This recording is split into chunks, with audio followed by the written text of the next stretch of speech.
This episode of HTM Tech is brought to you by Rogue Energy.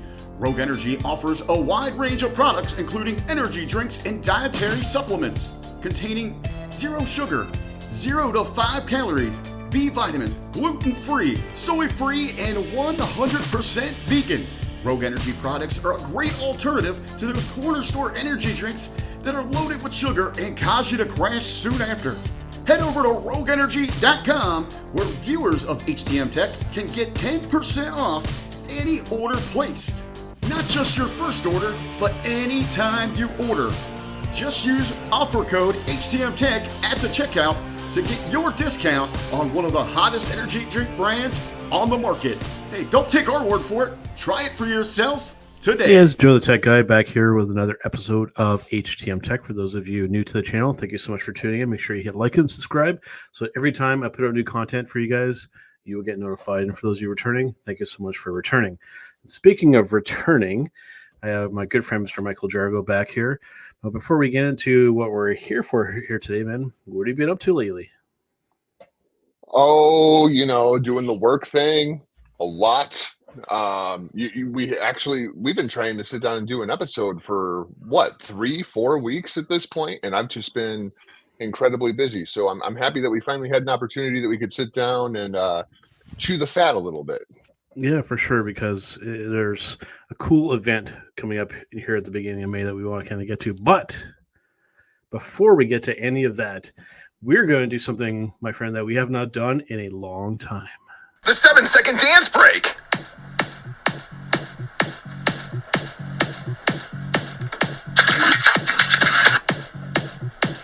Shout out to R-Truth. Still got me blocked. I still find that hilarious that actually happened. All right, man. So we're talking about iPads, right? So it's been about over a year since Apple has done anything with their iPad lineup. During the usual time where there's a bit of a lull before new products come out, we have like an overabundance of product in the market, still selling lots of iPads and whatnot. But I know as soon as I started seeing less kind of being brought into stores, we were getting close to some kind of a new announcement happening, and we're getting it on May 7th. We're getting an iPad event. Now, before we kind of get to any of that, I want to rewind the clock back a little bit because I come from the older school stuff of using regular computers and that kind of stuff. When you first saw the iPad or something in that form factor, what did you think? Did you see it as like something? Did you just kind of see where it was going? Did you see it as something kind of useful? Because I was very skeptical when I first saw the first iPad. Joe, to be completely honest, I mean, I have an iPad Pro right here, and I use it so rarely. And I'm sure a lot of it is just because, like you said, we have the computers, right? So when I sit down to do something, I'm doing it from the computer. I'm doing it from my iPhone. But I don't use my iPad nearly as much as I probably should. I love the iPad for so many applications, but it still just fails in comparison to what I can do on my iMac, right? Or on my MacBook Pro. How often do you use your iPad? Because I know you've got are you on an M1 or an M2 at this point? So this is the I'm on the M1 iPad Air. When record is saying, your Mac. What's your Mac? I'm on an M1 Mac as well, and yeah. So how often are you your iPad? Are you using your iPad a lot, or do you just default to, I'll just do it from the computer? It's kind of 50-50. When I'm at home, probably mainly the computer. Like when it comes to getting stuff kind of done, the iPad is more like if I need to get stuff done on the go or for consuming content, whether it be videos and what have you. And that kind of raises kind of the bigger question before we kind of give a little bit of predictions about kind of what we're looking for, because I think that's maybe a little bit different from what you're saying. I find that actually there's not a whole lot software and application wise that really kind of pushes what the iPad is capable of. We have these super powerful tablets, but there's not a whole lot out there that really takes advantage of what that thing is kind of capable of. And Agreed. going back to the beginning when these first things kind of came out, I was very skeptical. I'm like, oh, okay, so it looks like it's like a big smartphone that doesn't make phone calls. I'm like, cool, what am I going to use this for? So we went from something being hardly useful at all to now it's like done kind of a weird kind of flip where it's like we have this super powerful portable computer essentially, but there's not a whole lot there that really takes advantage of it. And I don't think that's going to change. I mean, as I'm looking through previews for this event, it looks like, we're getting thinner, we're getting faster. I think there are some really, really cool updates coming for professional individuals, but nothing that I'm seeing that is going to affect like the everyday usage of somebody on an iPad. Are you seeing anything like that? Not necessarily. For those of you who saw the thumbnail for the video, we're not going to see something ridiculous like a triangle shape or a rhombus or like an equilateral triangle. It's just not going to happen. It's still going to be a Pyramid rounded is a rectangle. great episode of The Office. That's what the pyramid is. Yeah, shameless plug for The Office. Go and check out that show. That episode specifically is absolutely fantastic. Now, where I think some of the cool innovation, I think it's very much going to be, that not necessarily an incremental, but it's going to be an upgrade, processor, camera, screen, blah, blah, blah. Where I think that's some of the kind of cool innovation, and this is where it helps to watch in video and why I don't really do audio, is visual aids. We're talking this guy right here. I think of this is where we actually see kind of some of the actual innovation happening. For those of you watching the video in the upper right-hand corner, you can see the little animated GIF, whatever you want to call it, of the little logo for the event, and you see the little Apple Pencil twisting. Now, the over-analytical part of my brain sees at the end of the animation happening, them touching the end of it. So I am suspecting that there's going to be a little bit of a change in how we interact with this thing when it comes to using with the iPad. The two biggest things that I am hearing are, number one, I agree, the Apple Pencil, as well as the Magic Keyboard. Those sound like the two largest improvements that I am hearing and that I am seeing. I met a guy the other day, Joe. This was incredibly interesting. Guy came in because his Apple Pencil battery had completely died. And I ended up striking up a conversation with him. It turns out that he is an artist who works for Disney, specifically on the Star Wars and Marvel stuff, on the comic book side of things. Sweet. Incredibly cool conversation. But you know what he absolutely hates? His iPad Pencil. The Apple Pencil just does not give the adaptability that a professional artist needs, even if he is running Procreate on the iPad. Like, Procreate is an incredible program and it is loaded. It is absolutely fantastic, but even Procreate isn't taking full advantage of the iPad capabilities. Now it looks like we're going to go to an M2 chipset inside of the new iPads. Finally, I feel like that's almost a year overdue. Yep. But I'm with you. I think the Apple Pencil and the Magic Keyboard are going to be the two big things that we're going to get the announcements on. One thing that we'll also highly likely see, I may be proven wrong, but I'm pretty sure that we're going to see the death of that original, well, not necessarily the original, but the ninth generation iPad, that form factor with the big bezels, the curved kind of body, and the physical home button. I think that that's something that is going to be well and truly dead. And I think it is time to, with these kind of devices, I've always said the more you can include features and capabilities that are that can eliminate a physical point of failure. Now, that's why I like with some of these. I mean, you still want to have a few physical buttons there for obvious reasons, but something like that you're going to press constantly, and you can only do that so many times before it's going to, it's going to crap out on you. So I'm really interested to see what kind of features, like hardware-wise stuff. That stuff is cool to geek out to. I'm always a fan of that. But what I want to see is some changes to the operating system and changes to tools for developers to really harness the capability of this bad boy, and then really come up with some real kind of game changer apps that guys like us that want to see. And I don't think we're going to get any of that. Everything that I'm seeing is like they're going to put an OLED screen into it.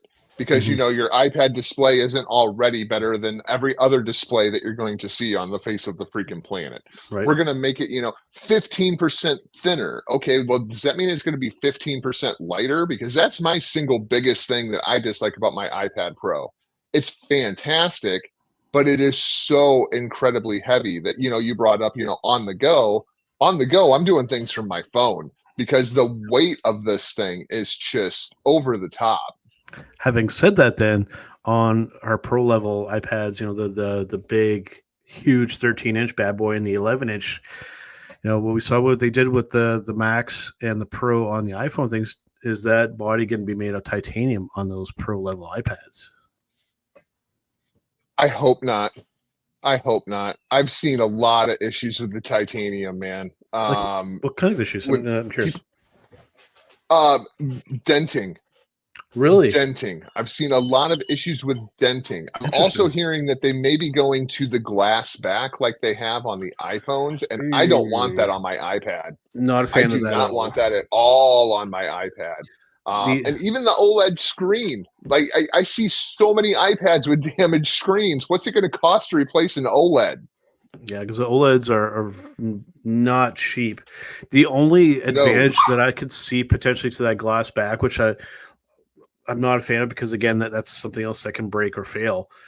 The only thing the reason I could see them justifying that is to be able to wirelessly charge them. But I mean, they're talking about MagSafe, and right. I love MagSafe. I use MagSafe all the time with my iPhone, all the time. I don't need it for my iPad. No. It's Millie doesn't want one for her iPad either. No, I mean, listen, the dog is right. Just don't do it, Apple. But again, we don't want these things to become more fragile, because I mean, you can make the argument that it's already, if you are bold enough to carry it around like this, you're asking for issues, right? So, at the end of the day, I think that what I want to see too is I want to see, as you had mentioned with the Apple Pencil one, I know it would be difficult to do engineering wise, especially given how they design these things currently. But we're seeing legislation and things happening in different places. We're seeing move to USB-C and whatnot to make some of these things a little bit more modular. I'm not saying make it to the point where anybody can kind of repair this stuff, because there are people. I've met them. You've met them. There are people who should not fix their own technology. They do not have the brain capacity to barely put their pants on in the morning. Don't make it so that just anybody can kind of do it, because that's a recipe for disaster. But at the same time, do maybe make it a bit more accessible. It's right kind of that fine line. And we were at the point too with a lot of this kind of stuff. It's like, how much more innovation can we really do on the hardware side of things? There's got to be some other kind of shift elsewhere, which we're also seeing the hint that Apple is really going to kind of delve more into the AI territory. Where are you at with this entire AI thing? Because I feel like it is a fad that it's just not going to last. And you brought up the legislation. I think that's the big thing. Even if they want to develop it, I don't think they're going to have an opportunity to. So twofold here with the USB-C stuff, because everything's migrating to USB. And the big thing, because people are not knowledgeable, and I have to educate people in this territory. Apple's just being a jerk when it comes to USB-C, and they were really bullish with Lightning and that kind of stuff. Little history lesson for you folks. The first device to have a USB-C port on it was the MacBook. First one that they tried to do without a fan and that kind of stuff. That was the first device to ever carry USB. Apple actually helped pioneer that technology. They weren't being jerks about it. It was just that ecosystem with the Lightning stuff like that. They just had to kind of embrace that. It's just the way that it kind of went, so need to make that clear right off the hop. Now, when it comes to the AI stuff, here's where it gets tricky, right? Because right now, the way that it kind of is, it's just a kind of a glorified spell checker and helps to do kind of things that it's just being programmed to do. At the end of the day, we're still at that limit with technology, that computers are still limited to being able to do what we tell them to do. And I don't see that changing in our lifetimes. The thing I see changing more so is the government regulation on AI. So I don't like it either, Millie. I don't like the government telling me what I can and what I can't do. But more importantly, especially with me here in the States, you in Canada, we only are dealing with a very, very small part of the puzzle. Whereas the European lawmakers are going completely over the top with the standardization of everything. Yep. And Apple has to accustom to that across the board, right? They're not releasing an American version of the iPad and a European version of the iPad. Right. This is a product that is released worldwide. We typically see them in North America first, and then it gets kind of rolled out to your second and third tier kind of markets. So yeah, it's the type of thing where I understand, I guess, why that legislation had to happen. Wasn't necessarily kind of a fan of it. It's the type of thing where, as a consumer, if you really don't like the way that a company is kind of doing a certain type of product, like with anything, whether it comes to that, whether it's TV, music, any kind of thing that you're kind of interested, if you really don't like it, you always have the option to opt out and just move on to something else. And more so, maybe the iPad is just not for you. Like, I feel like when it comes to Apple computers and Windows computers, the gap used to be huge and the gap has narrowed, right? Very Going much back so. and forth between a Windows machine and an Apple machine have become almost seamless. However, when you get into the tablet world, I feel like Apple is going further and further away from what Android is doing. And maybe the more consumable tablet at this point is going to be the Android-based systems, whereas the iPads, it seems they are gearing more towards professionals that are using it in a professional setting, in a proprietary kind of setting, versus, your average everyday, my go-to tablet. And I'll try and dig it up as well, and I'll see if I can include it in the comments of the video without getting flagged, because YouTube is really kind of dickish when it comes to this kind of stuff.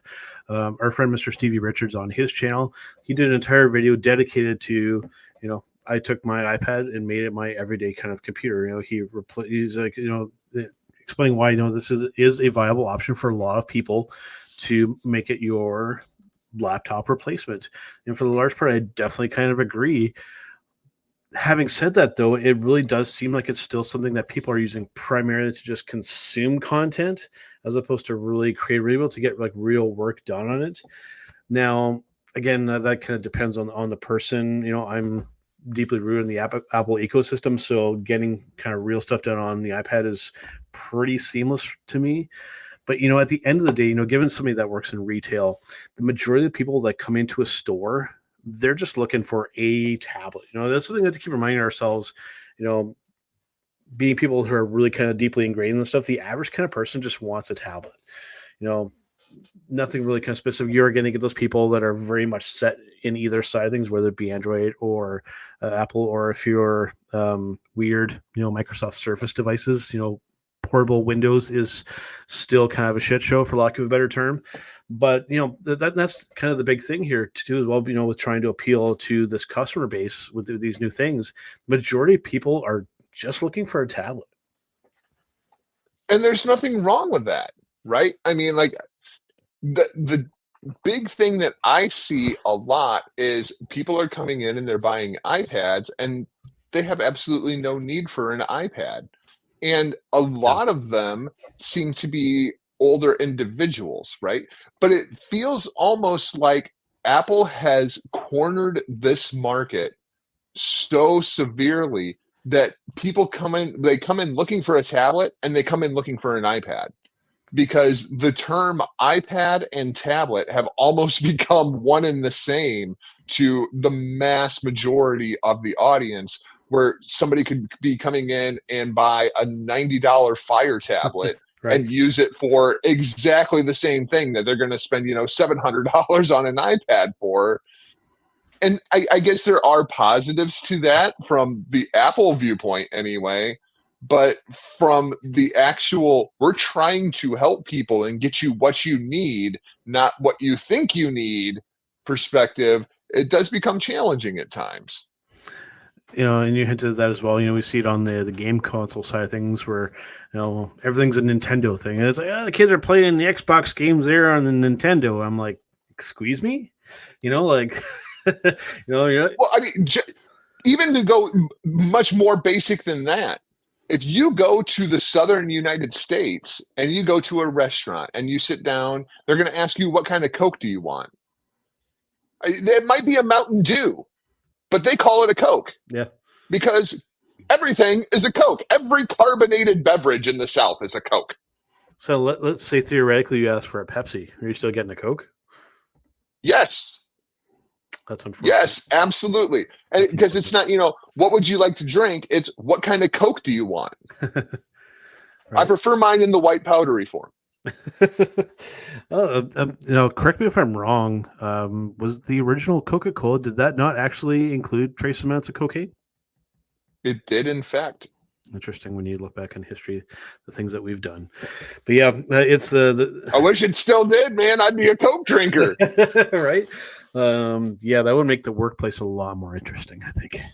But because I drink Pepsi, so I don't really drink Coke. But maybe it's a Canadian thing. You would if it had cocaine in it. Oh, Jesus! But at the end of the day, here, man, it's the type of thing where it's really kind of. I hate for this to sound negative, but it's probably going to. This is fun stuff for us to kind of look at because we're tech nerds. But the average kind of person, I think, minus some of the innovations with this guy here, the Apple Pencil, I think that it's likely just going to be kind of like an incremental upgrade here for people. They may prove us wrong and kind of blow our minds, but I'm not expecting it. I think that where we're going to see kind of, the AI stuff that kind of hinted at, they're doing another event coming up here in, I believe, another month or so with WWDC, which is their developer conference, right? Which I wish that they would actually do like an on-stage type thing, but I think that we're past those. I think that's where we're going to see the announcements with the AI stuff. And curious to see what Apple will kind of do because they've actually kind of fallen behind that game, so to speak. A lot of other places are been kind of doing that for a while. But again, at the end of the day, it's like, what can we really do in that field to really kind of make a difference and make people go, oh, okay, that's something I generally want to, get involved with. Yeah, because at this point, I do feel like the two biggest innovations that we're going to see at this event are going to be the pencil and the keyboard. The other two things I'm expecting an M3 iPad Pro. I'm expecting an M2 iPad Air. I don't think they're going to touch the regular iPad at all. I don't think they're going to touch the Mini at all. And I think it's going to be widely based around the Magic Keyboard and the new Apple Pencil. The biggest question is going to be, are they going to be backwards compatible to the older iPad models? That's the thing that I'm really, really curious to see.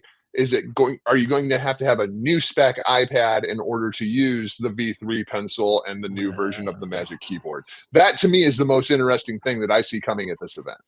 I could see that not being the case, because we did miss a year in the cycle there. Because I mean, like for a while there, they were cranking out iPads every single year like clockwork, right? So if there's going to be a new Apple Pencil and a new Magic Keyboard, I will go on record as saying it's only going to be compatible with the new guys. I mean, I think you can take that to the bank, unfortunately. And I think that creates a lot of confusion for the consumer who just wants a new Apple Pencil for their 3-year-old iPad. Oh no, I'm sorry, you can't have that one. You have to buy this new iPad in order to have that tech. See, and that's bringing up a bigger issue as well. Given somebody that works in retail as well, I can feel this pain. Before Steve came back to Apple, after being kind of let go, there was a period there where they had so many products. They literally had to have like a clipboard or basically like a booklet for the employees to know all these products that they sold.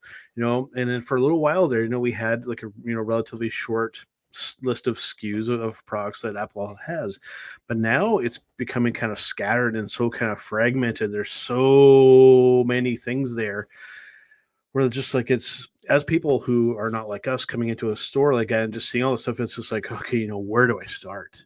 Unfortunately we're kind of going back to that where it's going to create a lot of buyer confusion. And it's like, we saw it recently, with the iPad Air going to, the Pro of the same thing, other than the camera, there's not a whole lot of difference. There's too much overlap happening in the products, I guess is kind of what I'm getting at.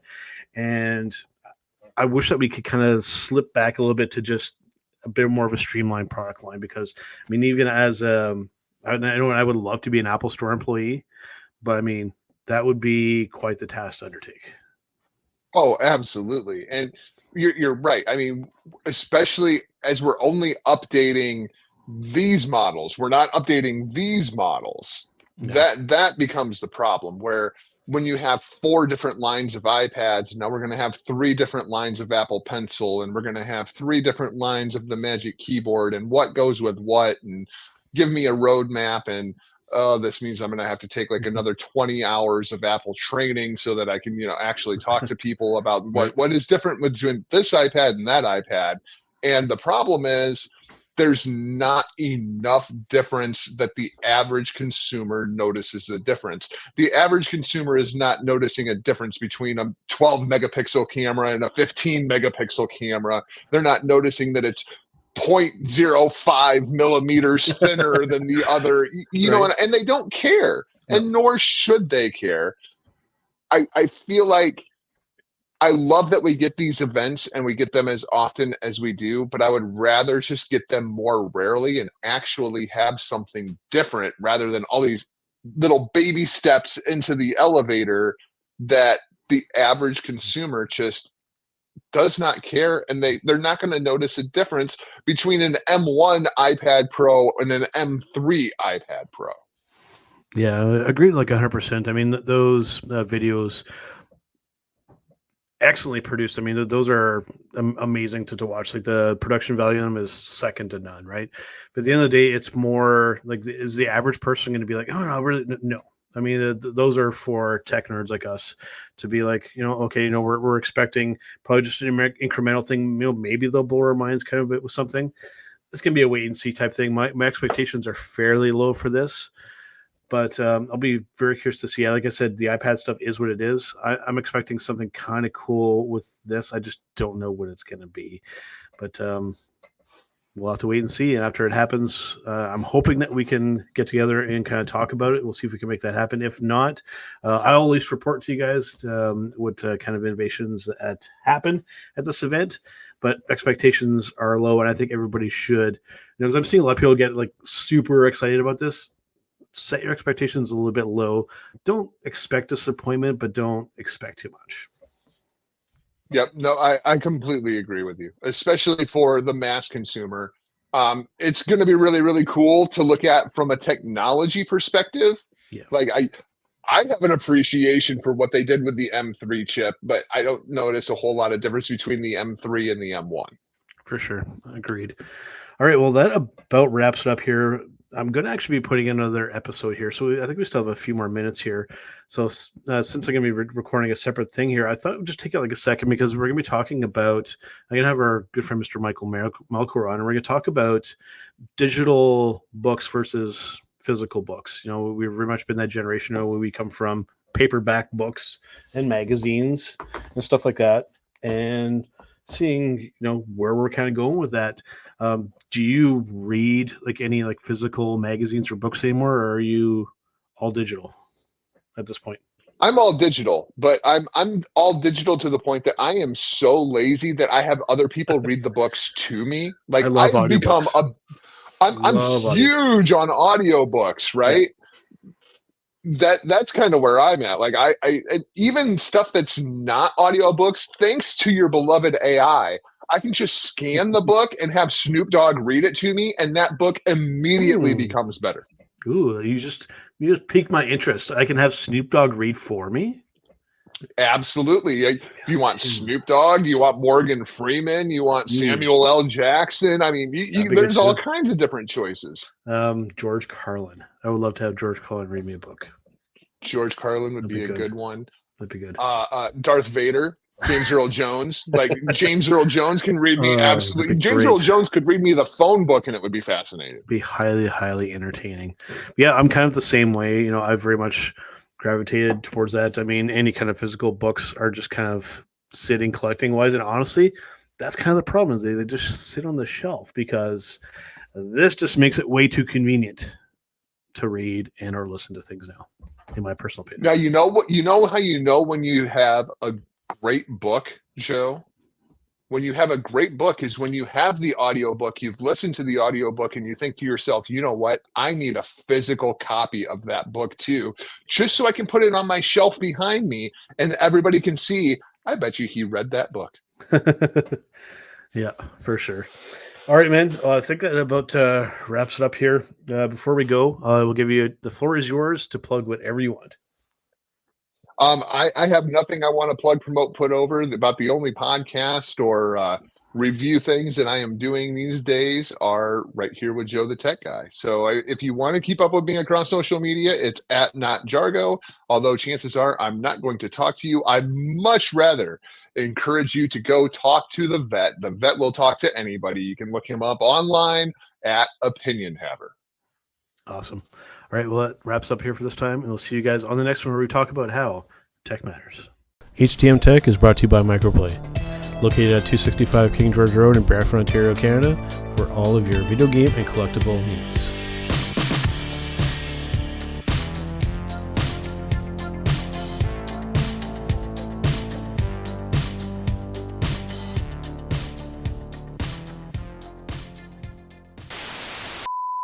The anticipation's killing me, Joe.